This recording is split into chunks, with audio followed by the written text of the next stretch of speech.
Hello বন্ধুরা, welcome to my আম খাওয়া blog. তো আজকে বলেছিল প্রচণ্ড গরম, তার জন্য বাড়ির গাছ থেকে পেয়ে দিলাম এই বড় বড় সাইজের কাঁচ মিষ্টি আম যেটা অনেকটাই বড় বড় হয়, খেতে খুবই কিন্তু মিষ্টি। তাই মাকে বললাম, মা তুমি তাড়াতাড়ি আমগুলো আমাকে কেটে দাও, আজকে আমি খাবো। কেন আমি বেশি খাই না, বাট এটা ফজলি আম গাছের, কিন্তু খুবই এটা না মিষ্টি হয়, ঠিক আছে, একদম কাঁচ মিষ্টি আম এটা। তো মা পুরো কেটে দিচ্ছিলো তাড়াতাড়ি করে, মানে কিছু সময়ের মধ্যেই কিন্তু অনেক তাড়াতাড়ি মানে কাটা হয়ে যাচ্ছিলো। আর এই আমটা খেতে কোনো কিচ্ছুই লাগে না, তুমি নর্মালি কাঁচাও খেতে পারবে, যেহেতু এটা কাঁচ মিষ্টি আম। আর এত বড় আমের সাইজটা ছিল, আমার হাতের থেকেও বড় সাইজ, পুরো হাত পুরো ভরে যাচ্ছিলো। তো মা তাড়াতাড়ি এখানে যথারীতি আমগুলো কেটে দিচ্ছিলো। তো আজকে গরমের দিনে খেতে অবশ্য ভালোই লাগছিলো। জাস্ট কিছু না, জাস্ট আমটাকে পুরো কেটেছি আর হালকা একটু নুন দিয়ে একটু লঙ্কা দিয়ে মানে দিয়েই খেয়ে ফেলছি একদম, দেখো।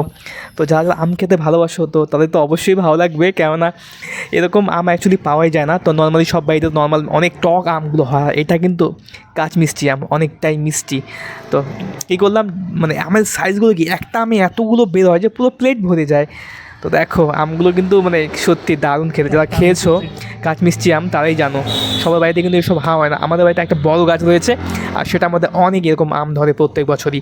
তো আমরা কাঁচা খেয়ে এগুলোকে শেষ করে দিই। নর্মালি আরও গাছ রয়েছে, বাট ওগুলো গাছে আমরা খাই না। তো কিছুই না, সাধারণত একটু লবণ দিয়ে ছিটিয়ে ব্যাস নর্মালি আমি খেয়ে নিলাম। তো খেতে খুব ভালো লাগছিলো। তো তোমরাও দেখো, যারা যারা টক খেতে ভালোবাসো তাদের তো জিভে নিশ্চয়ই জল চলে আসছে, তো কিছু করার নেই। তো তোমরা দেখে মজা নাও, আমি খেয়ে মজা নিই। ও